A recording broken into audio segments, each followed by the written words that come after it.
What's up guys, and welcome back to another episode of the Realistic CM. It's episode number 33. And we start today's episode off with transfer deadline day, £6.5 million in the budget heading into transfer deadline day. And let me tell you, this was the quietest transfer deadline day ever. In 10 hours, we had one bid for one of our youth players, which I rejected. And that was it. Not a single other bid coming in. I decided to make no moves whatsoever because right now, we're fine. We're into the FA Cup 5th round. We've got the Europa League round of 32 tie against Dynamo Kyiv. First leg coming in this episode here. And of course, still having a chance. A very outside chance, but still a chance regardless of finishing in the top 4 right now. 7 points off Manchester United in 4th.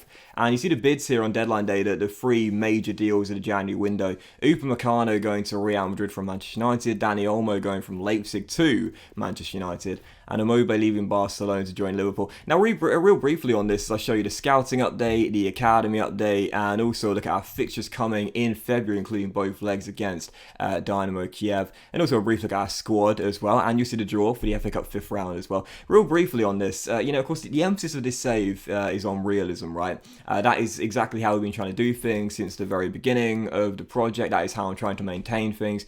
You'll notice that I'm doing this with both the signings and the sales and the contracts, and hopefully by trying to make this save as realistic as possible, make it as immersive as possible. The progression we make is also a very realistic rate as well, and I think it is right now as well. You've got 13 games to go at the moment. Again, we're in 6th place right now. We are currently 11 points of Aston Villa in 8th. As we know, 5th, 6th and 7th can give you Europa League football. I think at the moment with the team, as you see we have it here, based on the progression the team has made, we've sort of transitioned it in a very realistic way.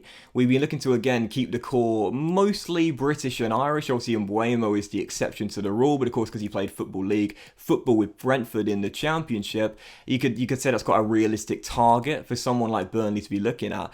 I think I've done a really good job with the save so far in keeping it very realistic as we see the draw for the FA Cup 5th round. And once again, I mean, you got to ask the question, are the Burnley board slipping brown envelopes to the FA? With no disrespect whatsoever, Rotherham United, the Millers away from home, another Football League side. But to be fair, when you look at the teams that are remaining here, like half the teams left in the competition in the 5th round are outside the Premier League. It is one thing I've noticed this year a lot is that cup sets and AI cup sets in this year's FIFA are very, very common. Do you know who Rotherham knocked out in the 4th round to get to the 5th?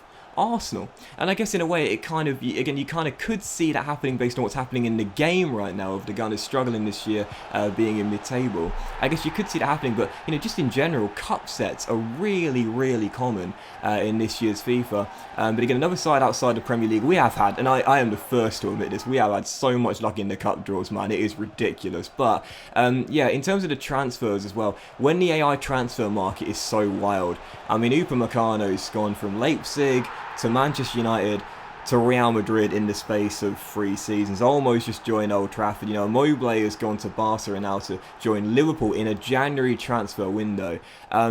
The AI transfers at times are just really, really crazy, and again, oftentimes can be relatively unrealistic.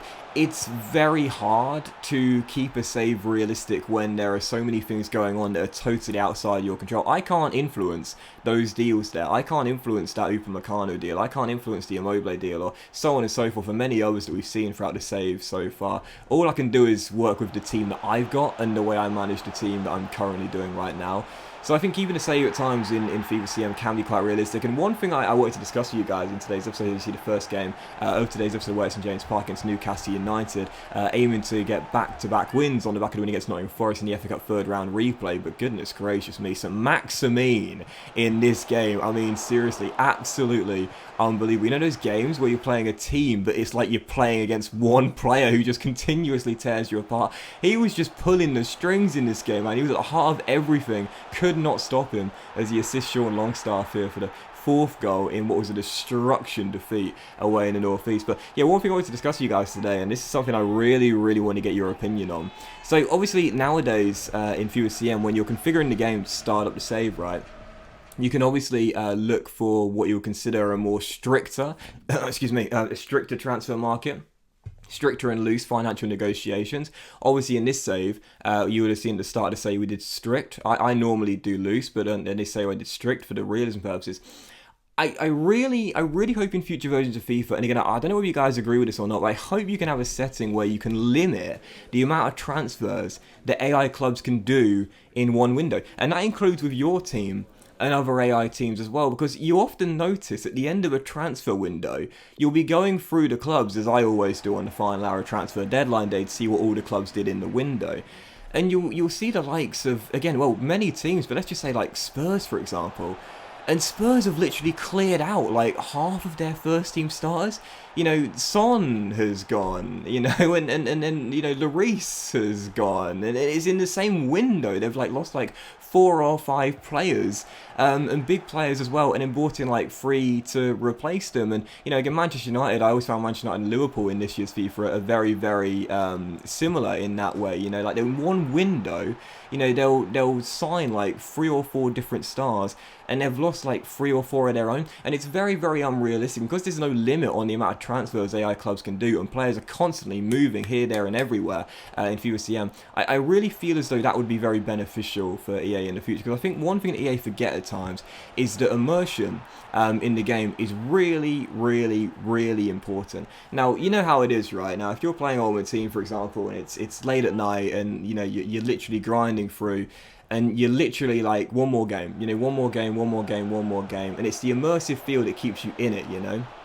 But at times, I feel like one of the reasons why FIFA CM doesn't have that anymore is because it can be very hard to keep the game, again, feeling immersive, and at times because of the lack of realism, which is obviously the key emphasis of this save. And again, like I mentioned before, I think I've done a relatively decent job at keeping it quite realistic based on the pace of progression. Of course, we're making progression, but again, it's not like, you know, it's what we now, season 3, we're not challenging for the Premier League title, you know, we're not challenging for the Champions League title. It's a very realistic rate of progression based on how the team's been built, and how things have been working based on transfers, and our form as well, and the development of young players, particularly this lad here, Reece Nelson, scores our 5th goal here away in Ukraine against Dynamo Kyiv. And by the way, as well, to real briefly want to mention this was like a revenge game. When the back of that loss to Newcastle, when I had that, I was like seething. I was like, God, I was bloody awful when I got torn apart. Not gonna let that happen again. I know if you guys are the same as me, like when you've had like a really bad defeat, in the very next game, you see red, man. Like, you see red. I've always been like this, man. Again, whether it goes online or offline, does not matter. Like, I see red, and in the very next game, like, I'm just going to say to my opponents, watch out, man, because I'm feeling dangerous. Like, I really want to make amends. Did in that game there, 5-1. 5 away goals, and no doubt about it, heading back to the second leg at Turf Moor. We've already got 1 leg in the Europa League round of 16. But yeah, I just feel at times, again, like EA needs to do a little bit better of a job at keeping the saves a little bit more realistic. Otherwise, people lose immersion and lose interest quite quickly. And there's only so much you can do yourself, like I've been doing in the save of our team's progression and transfers as well. So, you know, what do you guys think? Do you like the idea of that? Like AI clubs being limited in the transfer window, like maybe limited to like free signings or free sales or something? And that includes when negotiating with your club as well. Just to mean that when the clubs do make changes over the years, it's, you know, it's very rare that clubs will go into like rebuild mode. But in this year's FIFA, and oftentimes in FIFA CM, it's like they do it every other season, you know, and it can break away the immersion a little bit. But regardless, on the back of the massive win there against Dynamo Kyiv, beat Brighton by 2-1. Brian and Buemo, by the way, what a great signing he's been from Brentford. Scored both goals in the game, including the first one, which was absolutely fantastic. And for our penultimate game, All Stays up, so this is the second leg against Dynamo Kyiv. Obviously, this season the board have said to us in the Europa League, reached a final, which, you know, this is our first season in Europe in the save. I think that's quite an unrealistic objective from the board to ask us to hit that. I don't think I can pull that off. I really don't. I'm just being honest, not being pessimistic or negative about my ability. I just don't think that's the sort of thing we can look to do. But definitely, I think, you know, quarters to semis, no doubt about it. This being the last 32, thrashed Dynamo Kyiv in the first leg, so fielded a much weaker side for the second leg. Did actually concede 2 goals, the first one in the first and then the second one coming just after the restart, and I was thinking, do you know what, this is a little bit nervous, so I thought I've got to get myself back in the game, at least reduce deficit a little bit, which I did through Josh De Silva making it 2-1, which I got that goal and restored our 3-goal cushion. I felt pretty confident, but the Ukrainians would score another goal late on in the game to make it 6-3 and 3-1 over 2 legs. But oh, sorry, 6-3, 6-4, 6. Well, anyway, we lost the game 3-1, but won the tie. Yeah, it would indeed be 6-4. And of course, we had those away goals, which were so crucial in the first leg. So we did make it through to the last 16. But I thought that was kind of realistic as well. You know, we lost that game 3-1 there, despite thrashing them in the first leg. And the reason being is because I chose to rest most of my players. If a team rests like 8, 9 players from their first 11. Ordinarily, they're going to struggle, and again, oftentimes due to a lack of team cohesion. So that was quite realistic as well. So, you know, in terms of how this save was gone, I know I've been discussing it all throughout the episode, but the realism aspect, I don't want to, keep, tooting my own horn, but I genuinely believe I've done a pretty decent job with almost every aspect so far, and long may it continue, man. Again, we're closing out season 3, and things just seem to be going at a really, really nice pace at the moment, and it feels really, really great to do a save like this for the first time since my Wolves one at the back end of last year. Anyway, final games this episode, away at Bramall Lane against the Blades, taking on Sheffield United, back into the Premier League right now, struggling though in 19th place in the game right now, heading into the game. Felt very confident indeed. Tyrese Campbell bagged our first and second goals, and then 21 minutes after we start, Callum Wilson gets our third, as we were in complete control in this game. And again, like I mentioned, it was one of those games where, because I lost the last game so badly, I wanted to make amends in the next one. And by the way, this goal here, sorry to spoil it, but this fourth goal, absolutely brilliant little team move to start the breakaway. I mentioned before, sometimes in FIFA, it is kind of ironic, because EA have tried to transition the game over the past 5 years to make it more slower pace, more technical based, more about team movement, off the ball movement, good passing football as well. It's hard to do that. Like, it's harder to do that than it is to play the old arcade style of counter-attacks and wing play. But anyway, that was a lovely little goal there in a 4-0 win of Bramall Lane. Campbell bagging, I believe, the first hat-trick of the season in a very big win, which means, as you can see, with 12 games to go, not giving up, 7 points off Manchester United in 4th. It is still possible, but most importantly, we're still 12 points clear of 8th place, where West Ham have gone to now. 7th, 6th and 5th seem to be good enough for me, and the board as well. That'll give us Europa League football, as you'd expect, and I'm fine with that, man. I'm totally fine with that. Realistically, that makes sense. But that was this episode of the Really CM, guys. Big thank you for watching. If you enjoyed it, if you hadn't, please drop a like. Much love to you. Have a fantastic day, and I'll see you for the next episode very soon.